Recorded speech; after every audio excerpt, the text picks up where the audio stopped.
Vamos dar início à nossa reunião do dia 11 de setembro de 2016. Uma data fatídica e muito simbólica. 15 anos. E 15 anos dos terríveis acontecimentos. Então vamos iniciar a nossa reunião com a prece de Cáritas. Em seguida a gente passa para a leitura do Evangelho. Deus nosso Pai, que sois todo poder e bondade, dai a força àquele que passa pela provação, dai a luz àquele que procura a verdade, ponde no coração do homem a compaixão e a caridade. Deus, dai ao viajor a estrela guia, ao aflito a consolação, ao doente o repouso.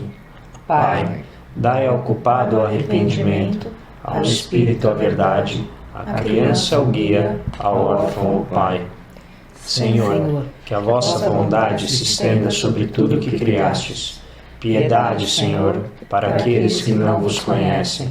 Esperança para aqueles que sofrem. Que a vossa bondade permita aos Espíritos Consoladores derramarem por toda parte a paz, a esperança e a fé. Deus, um raio, uma faísca do vosso amor pode abrasar a terra. Deixai-nos beber nas fontes dessa bondade fecunda e infinita, e todas as lágrimas secarão, todas as dores se acalmarão. Um só coração, um só pensamento subirá até vós, como um grito de reconhecimento e de amor. Como Moisés sobre a montanha, nós vos esperamos com os braços abertos. Ó poder, ó bondade, ó beleza, ó perfeição, que queremos de alguma sorte alcançar a vossa misericórdia. Deus, dai-nos a força de ajudar o progresso, a fim de subirmos até vós. Dai-nos a caridade pura, dai-nos a fé e a razão, dai-nos a simplicidade que fará de nossas almas um espelho onde se deve refletir a vossa imagem. Passemos então para a leitura do Evangelho segundo o Espiritismo, e hoje quem vai fazer a leitura é... Suspense. Tá bom, eu faço. Aí a Fefe comenta.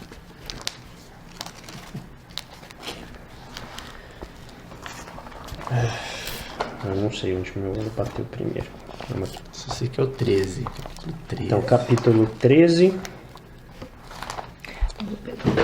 Pode ler, pode ler. Item 7. Convidar os pobres e os estropiados. Mas acho que aí tem que ler este aqui, é isso? Não, acho que é isso. Tá certo. Então, capítulo 13. Convidar os pobres e os estropiados. Eu acho que ela foi pegar outro livro. Vou buscar no seu aqui. Acho que foi buscar outro evangelho, é isso mesmo. Você vai voltar? Não. Ele disse também àquele que o havia convidado. Se for igual, é 131. Não deve ser bem por causa do tamanho. 13.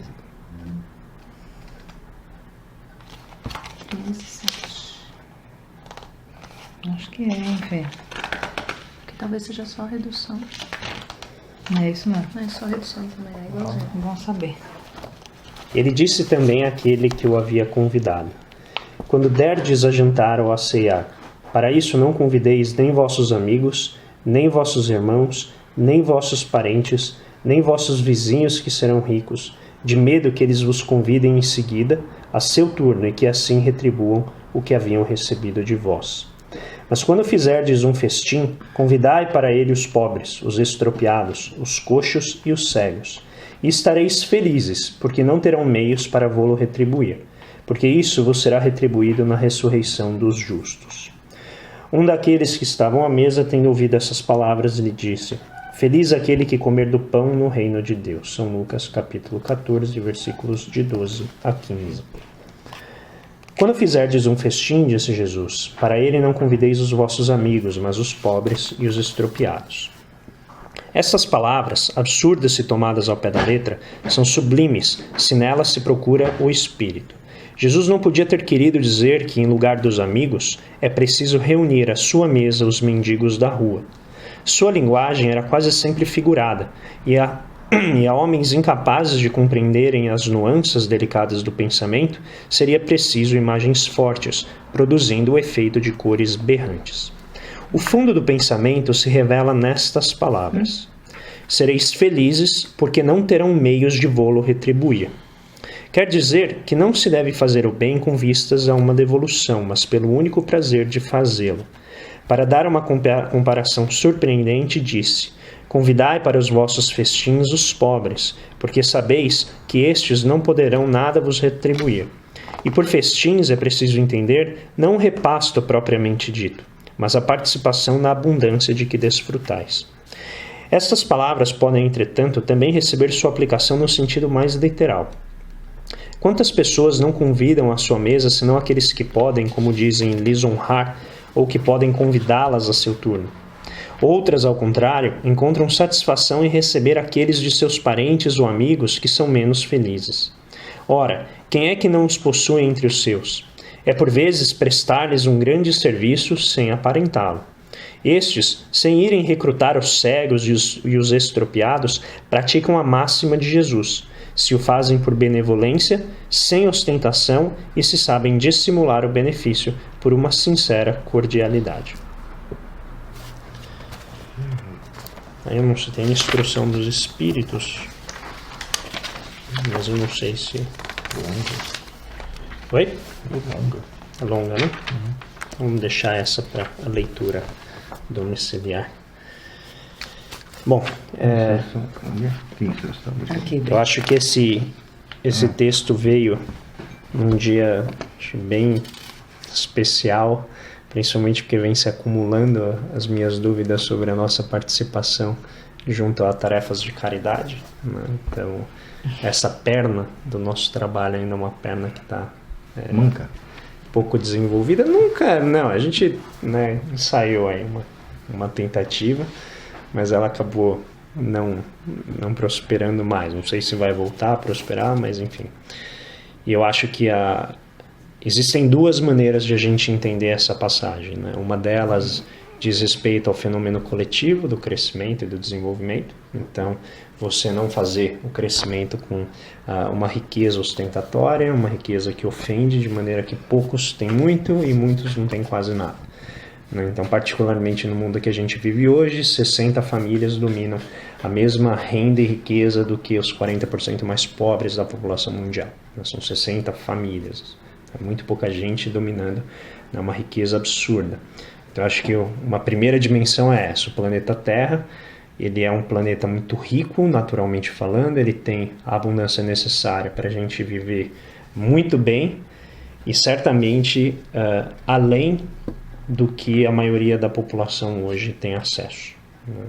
Por outro lado, a maneira como o homem trabalha, baseado na ganância, no poder, na riqueza, aquela ofensiva, ela gera então essas injustiças que claramente, como Jesus já disse várias vezes, tem para todo mundo aqui, né? Então tem várias passagens bíblicas em que ele mostra que o problema é humano, né? Então, se os pobres e os estropiados não participam dos nossos festins, é certamente porque nós somos uma sociedade do privilégio, né? A gente gosta de diferenciar os seres humanos com critérios pouco, digamos, caritativos, né?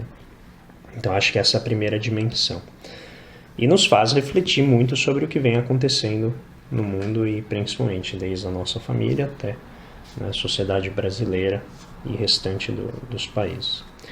E nesse 11 de setembro, né, em que a gente volta a refletir sobre esses eventos terríveis, ainda que haja uma parte de complexidade geopolítica que não nos cabe aqui analisar, certamente uma fração de tudo o que aconteceu é resultado da pobreza extrema em que muitos povos vivem no Oriente Médio, né? Países riquíssimos em recursos naturais, mas cujos frutos, né, de toda essa riqueza não vaza para os pobres daqueles países, que aí ficam então refém de filosofias extremistas, né, que interpretam livros sagrados de uma maneira muito particular, uma maneira muito odiosa, né, que gera muito incendiária, que faz com que, né, um punhado de almas se submeta a fazer esse tipo de barbaridade, não importa quão rico seja o país que recebe essa barbaridade, né?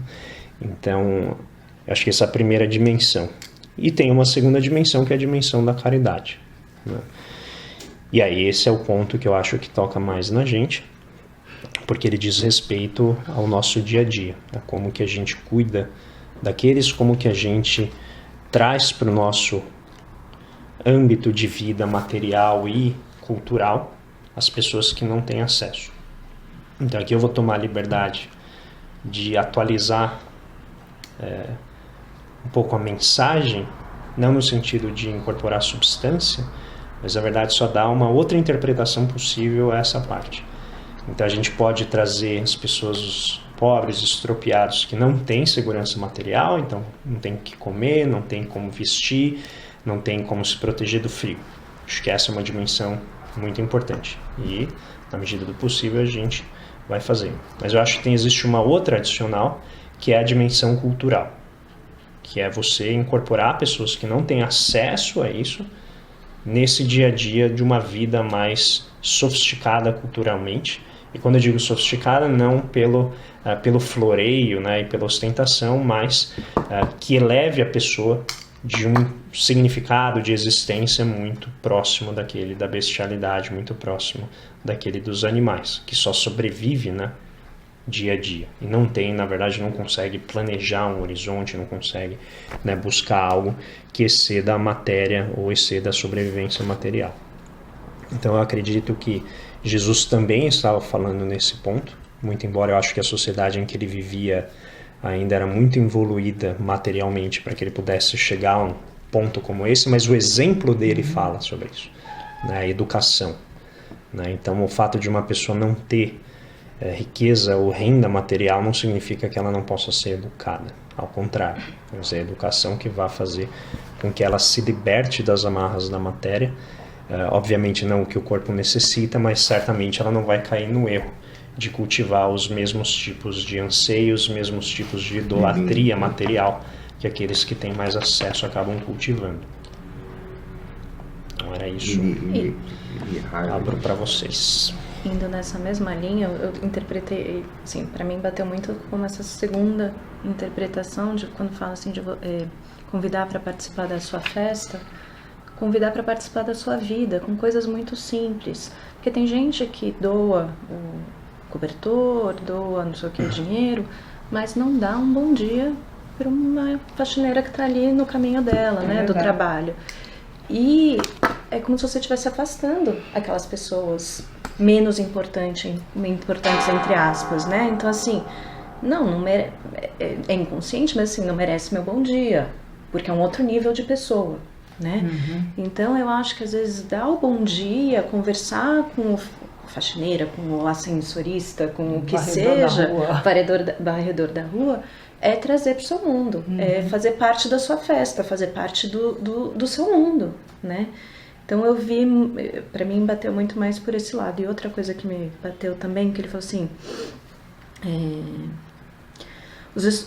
convidai os pobres, estropiados, coxos e os cegos. Isso também me lembrou muito, que para mim bateu muito essa semana a questão das Paralimpíadas. Que eles estão, as Paralimpíadas é uma forma de convidar para a festa, né? De convidar os coxos, os cegos, o que for, para a festa, tentar trazer um pouco mais pro nosso mundo. Nosso, tô falando assim, de quem não tem essas deficiências. Então, assim, aconteceram várias coisas nas Paralimpíadas, eu contei pro Dev várias coisas, assim, eu tô gostando mais de assistir do que as Olimpíadas. Muito mais legal, também achei.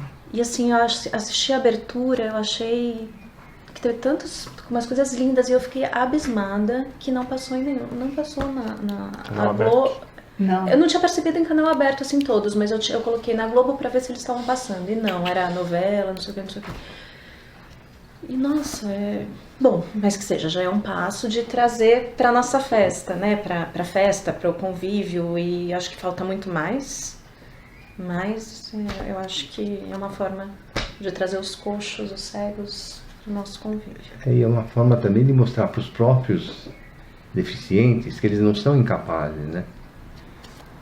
Então, é deficiente, não fica se mortificando a vida inteira por ser deficiente e não pode fazer nada, porque é deficiente e depende de todo mundo. Não. Eles podem perfeitamente fazer alguma Eles coisa. fazem muito mais. Não, do que é o o que ser eles humano. falam. Isso Eles eles têm- estão provando. Então, que Eles isso vem a podem. provar que eles podem fazer. lógico. Eles têm E não defici- ficar se culpando e culpando o Eles têm uma Não, ao deficiência em contrário. um certo ponto, Mas mas eles são note, muito mais eficientes Isso em já outro. faz o quê? 50 anos que eles mostram isso. Foi no isso é pós-guerra, né? difícil. Que começou, acho mais, então 60, Foi, é. quase 70 A anos. Olimpíada, acho que é a quinta ou sexta para a Olimpíada só. Ah, é? Não tem É, sempre? Não. Eu acho que é quinta ou sexta junto com a Olimpíada, mas já existia antes. É, não era, o que eu entendi não era pós-Segunda Guerra. Não era no mesma sede logo em seguida. Tinha como uma coisa separada. Eu sei que em 70 e alguma coisa começou a ser junto com a Olimpíada no mesmo local. Eu vi outro dia ele falar que foi a quarta, quinto, Mas, sexta, enfim, né? Junto, Só pra né? gente... Então, eu acho que a lição que fica tanto do Evangelho quanto que a Fernanda falou e quanto que a gente está vendo da questão da Paralimpíada, que até hoje, essa semana a gente estava discutindo lá na academia, né? Pois é, né? Nós temos 2 olhos, 2 pernas, 2 braços, e ninguém faz. Muitos de nós não fazemos 1/3 da metade do que eles fazem. Não é nada. O que me impressiona mais é o futebol de 5. Eu acho um negócio assim incrível e como é que o cara dribla, Tem domínio da mão. faz do domínio da bola e faz o gol. Sabe? Eu acho incrível. É incrível. É o tilintar da bola. Mas sim, Então, mas ele fica tudo muito bem. mais eficiente É, em outras não, é uma coisas que a coisa gente. Então, assim, ele São tem uma outros sentidos, deficiência, que é a parte visual, só que ele Eu torna os acho- outros sentidos muito mais Eu acho que eles eficientes. merecem muito mais Então, do que em o nosso relação a respeito. gente, eles são mais eficientes na muito parte legal. do som, Tá. da sensibilidade tátil, né? Você assistiu a abertura? Assisti. Inteira também. Eu achei tão bonito. Eu acho que de uma maneira, se a gente inverter o raciocínio, na verdade, nós estamos sendo convidados para a festa deles. Também. Com certeza. E nós somos maus convidados, né? Maus convidados, péssimos convidados. Que a gente também mal dá atenção, mal reconhece o que eles Outra fazem. coisa é o que eles sentem entre eles, né? Porque como ela estava assistindo muitas coisas que não se vê na Olimpíada, quer dizer, aquela moça que vinha correndo na frente, a brasileira, tropeçou, Terezinha quase cai, Guilhermina. e de primeiro que ela estava, ela foi para o 8º lugar. Ela vinha na frente, ela tropeçou, teve algum problema no joelho, não sei, e acabou perdendo a corrida. E ela sentou depois da corrida e ficou chorando na pista, e veio outro atleta abraçá-la. Não, foi linda a cena. Então, isso aí a gente não vê na Olimpíada. O cara caiu. Acho que tem também. Mas Acho que... é assim, mas não tão evidente. Então, mas certo? na Não verdade, tão intenso. nesse ponto eu discordaria, Suzé. Eu acho que tem nos dois. O problema é que a gente não vê essa outra. Eu acho porque é isso que está mostrando a Olimpíada. São seres humanos. E eles não têm um pedaço do corpo, ou tem alguma deficiência, né? Alguma coisa que, como a gente não tem olhos, né? Dos 2 olhos, dos 2 ouvidos, tudo funcionando, as 2 pernas, 2 braços. Mas eles fazem coisas excepcionais. Né? Excepcionais, se você considerar, não excepcional no sentido diminutivo do termo. Né? Ao contrário. Porque, pô, imagina se você correr uns 100 metros sem uma perna. Né? Você tem que usar um paramento ali. É uma prótese. Então eu acho que assim, talvez a mensagem que eu colocaria a mensagem do ponto de vista não tão positivo como vocês estão colocando, no sentido assim, obviamente, da excepcionalidade do potencial deles reconhecido, mas eu ainda acho que a gente não inclui, apesar de já existir, tem avanços substanciais. Eu acho que no dia a dia não inclui. Não, além do dia a dia, nessa situação, é um evento de grandes proporções, é um evento internacional, e eu ainda acho que a inclusão é muito limitada, está avançando. Eu acho que isso que o senhor colocou, faz 5 ou 6 edições que já é junto, acho que isso é um avanço. Mas o que está sinalizando para a gente, aos poucos, é que a gente está avançando no sentido de incluir essas pessoas. E aqui acho que esse é o elemento, já pegando a deixa que vocês levantaram, não é só dar comida, não é só dar roupa. Como que você faz para essas pessoas se sentirem assim como o senhor está descrevendo, sabe? Seres humanos inteiros. Ainda que eles tenham uma parte do corpo faltando, alguma função, né, fisiológica, alguma função, algum sentido que também eles não têm. Mas como que a gente faz para eles se sentirem a mesma parte da humanidade que a gente? Porque se você parar para pensar, espiritualmente falando, não tem nenhuma diferença. Zero. Mas por que o corpo é tão importante? Mas a questão da inclusão é realmente uma grande discussão. Eu vi algumas atletas, assim, você vê que tinha alguma deficiência mesmo visual, assim, que você conseguia notar, e eu me senti mal, porque eu falei, eu não estou confortável olhando para ela. E eu deveria estar já. E o fato de eu não estar confortável significa que eu não tenho isso todo dia na minha vida. Ou seja, eu ainda acho estranho. E eu me senti o pior ser humano por achar aquilo estranho. Porque eu falei, essa é uma pessoa... Essa pessoa era deficiente visual. Eu falei, eu não tinha que achar estranho. Ao contrário, essa mulher está na TV dando uma entrevista porque ela acabou de ganhar uma medalha. Né? E o que eu estou achando esquisito? Eu não tenho que achar, eu tenho que achar excepcional isso. Fantástico. Então, olhando por esse ponto, né, do que a gente ainda tem que caminhar, eu acho que aqui é a terceira, talvez, dimensão do que a gente está colocando. Como que a gente faz para que essas pessoas também sejam os nossos ídolos, entre aspas, os nossos heróis? Porque eu duvido que vai terminar a Paralimpíada e a gente vai colocar esses seres no mesmo patamar de heroísmo do que os outros que a gente cultiva. Eu acho que não. Eu acho que enquanto eles não tiverem pé de igualdade para representar exemplos de vida, que vão inspirar as pessoas, tudo, eu acho que a gente ainda não os incluiu integralmente. A gente ainda os analisa pela parte do corpo que lhes falta. Então, eu acho que aqui, nesse ponto, é o que eu sempre me choco quando eu vejo pessoas reclamando de aparelhos que são feitos para acesso das outras, né, de deficientes, dos mais diversos. E eu não sei, eu carrego comigo que para mim vale pagar o que custar para essas pessoas terem acesso. É caro? Sim. Mas daí? Tem que dar acesso. Por que eu posso ter acesso a essa pessoa que por uma... Vou chamar aqui, tá? Os espíritos amigos que me perdoem. Que por uma chance do destino, né, vieram sem uma parte do corpo, sem uma função bem elaborada. Ou adquiriram. Ou desenvolver, adquiriram no caminho. Eu não lembro onde foi. Você lembra que... porque no chão do metrô, tudo tem que ter aquele piso para cegos. Sensorial. O piso acabava numa parede. Então, Não, assim, mas no dia a dia não tem inclusão. No trabalho de vocês, quantos cegos, quantos deficientes vocês conhecem? Então, eles não estão indo trabalhar quase. Assim, né? Não, é tudo, né? É a plataforma móvel do ônibus que não funciona, a calçada mesmo. Sim.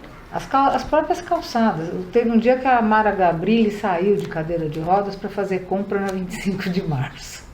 Eu estava acompanhando pelo rádio. Gente, é uma aventura. Desde pegar o ônibus até descer do ônibus, até fazer a compra e voltar. Mobilidade zero. Então, eu acho que isso... Difícil. Mobilidade zero. Difícil, não facilitado. Então, né? Quer dizer, que tá. Isso também faz parte da inclusão. É complicado. aquele comentário também, quando é que foi? Foi o Daniel que estava falando, que alguém falou que as moças eram bonitas, que as atletas eram bonitas, porque se é deficiente tem que ser feia. Não, mas eu me surpreendi, tinha algumas, não sei se eram jogadoras, acho que eram nadadoras, eu olhei e falei, nossa, que mulheres bonitas, né? Aí na hora eu falei assim, por que não seriam? Né?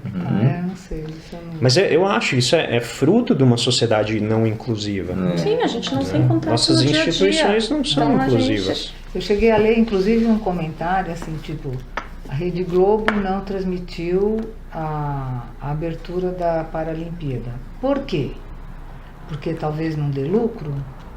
Porque não sei o quê, né? E por fim, isso não é um sinal de preconceito? Sabe? Porque estava transmitindo... É que o lucro depende do preconceito, né? Porque como é que eu vou ficar olhando um monte de gente cadeira de roda, coisa chata, não mostra a virilidade do ser humano. E a abertura foi a coisa mais linda. Não, foi hora muito da escada, bonito. na feira. Nossa.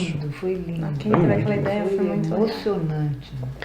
E eu tenho a impressão né, de que a gente está vivendo agora um período que vai ter um florescimento cada vez maior disso. Se você pegar o que era a vida de um deficiente em qualquer modalidade 20, 30 anos atrás, eu acho que não tem nem discussão que nós avançamos muito. Não, agora também tem esse programa do deficiente para trabalhar, então as empresas que têm mais de 100 têm que fazer uma inclusão de 100%, então a coisa está modificando. Então, eu mesmo estou incluindo exames vários, que estão indo para a empresa, vai fazer exame, tem que fazer o atestado de deficiente, mas ele entra para a empresa e vai trabalhar, pô. Entra como deficiente, mas vai trabalhar na possibilidade que ele tem de desenvolver o que ele pode. Mas tinha só para...